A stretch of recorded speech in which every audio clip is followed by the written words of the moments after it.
घमंडी सास और बुद्धिमान बहू। शुरुआत सुबह का समय था। सूरज अपनी किरणों के साथ धरती पर सोने के बाद अब धीरे धीरे चमकने लगा था। रिया ने किचन में कदम रखा और चाय की तैयारी करने लगी। घर के भीतर सब कुछ शांत था। तभी रिया की सास शारदा देवी अपनी चाय लेकर रिया के पास आईं और एक नजर से उसे घूरते हुए बोली, तुम्हें कुछ समझ आता भी है या नहीं? घर की जिम्मेदारी निभाने के लिए किसी खास शिक्षा की जरूरत नहीं होती। रिया ने शांतिपूर्वक जवाब दिया, जी माँ, मैं तो बस चाय बना रही थी। अगर आप अपनी माँ से प्यार करते हो और उनको हमेशा खुश देखना चाहते हो तो चैनल को सब्सक्राइब करो, लाइक करो, हर हर महादेव कमेंट करो। बहुत ही जल्द आपको खुशखबरी मिलेगी। प्लीज वीडियो को लास्ट तक जरूर देखें। अब आगे सुने। लेकिन शारदा देवी का घमंड तो जैसे कभी खत्म होने वाला नहीं था। वह हमेशा रिया को नीचा दिखाने की कोशिश करती। यह उनकी आदत बन चुकी थी। शारदा देवी को लगता था कि रिया केवल एक बहू है और किसी भी बात में उसकी बातों की कोई अहमियत नहीं होनी चाहिए। उन्हें यह बिल्कुल भी नहीं पसंद था कि रिया कभी खुद को अहम समझे। रिया का संघर्ष। रिया एक समझदार और बुद्धिमान लड़की थी। उसने अपनी पढ़ाई अच्छे से की थी और अपने परिवार का नाम रोशन किया था। लेकिन शादी के बाद वह घर में पूरी तरह से समर्पित हो गई थी। वह जानती थी कि उसे न सिर्फ एक बहू बल्कि एक अच्छे इंसान की तरह घर की हर जिम्मेदारी निभानी होगी। लेकिन शारदा देवी की घमंडी नजरों में वह कभी भी अपनी पहचान नहीं बना पाई थी। शारदा देवी का मन हर समय यही सोचता था कि रिया के पास कोई खास गुण नहीं है। उन्हें यह लगता था कि वह घर के कामकाजी तरीके और पारंपरिक रिवाजों से कहीं ज्यादा समझदार हैं। उनके लिए यह बहुत मुश्किल था कि वह अपनी बहू को खुद से ऊपर देख सकें। एक दिन शारदा देवी ने रिया से कहा, तुम्हारे पास क्या है? तुम्हारा चेहरा ही तुम्हारी असली पहचान है। तुम कुछ नहीं जानती, बस घर के काम करो और चुप रहो। यह सुनकर रिया का दिल बहुत दुखा। लेकिन उसने अपने आप को नियंत्रित किया और कहा, माँ, हर इंसान का अलग तरीका होता है सीखने और समझने का। मैं भी अपनी तरफ से इस घर को खुशहाल रखने के लिए अपना योगदान दे रही हूँ।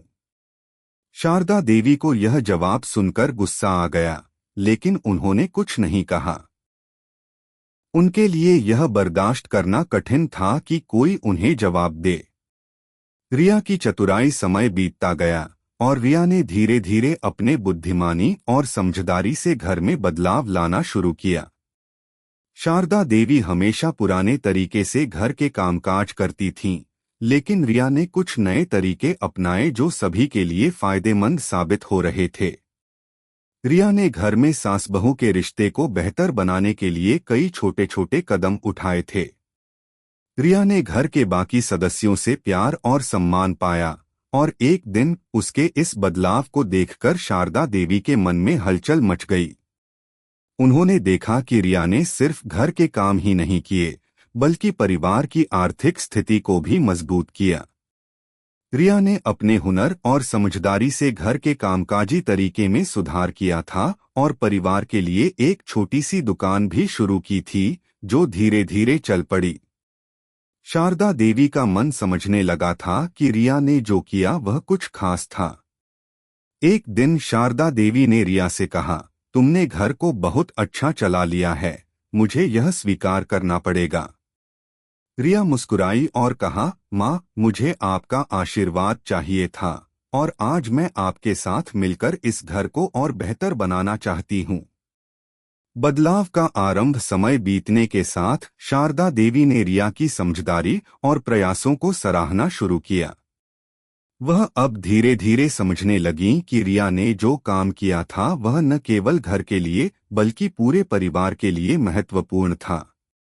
उनका घमंड धीरे धीरे कम होने लगा था और उन्हें यह एहसास हुआ कि रिया ने उन्हें समझने का मौका दिया था।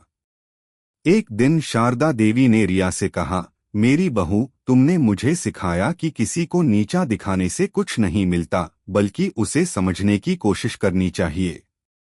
रिया ने उनका हाथ पकड़ते हुए कहा, माँ, हम सब एक ही परिवार हैं और हमें एक दूसरे को समझकर ही आगे बढ़ना चाहिए। अब घर में एक नई शुरुआत हो चुकी थी। रिया और शारदा देवी के रिश्ते में एक नई समझ आई थी।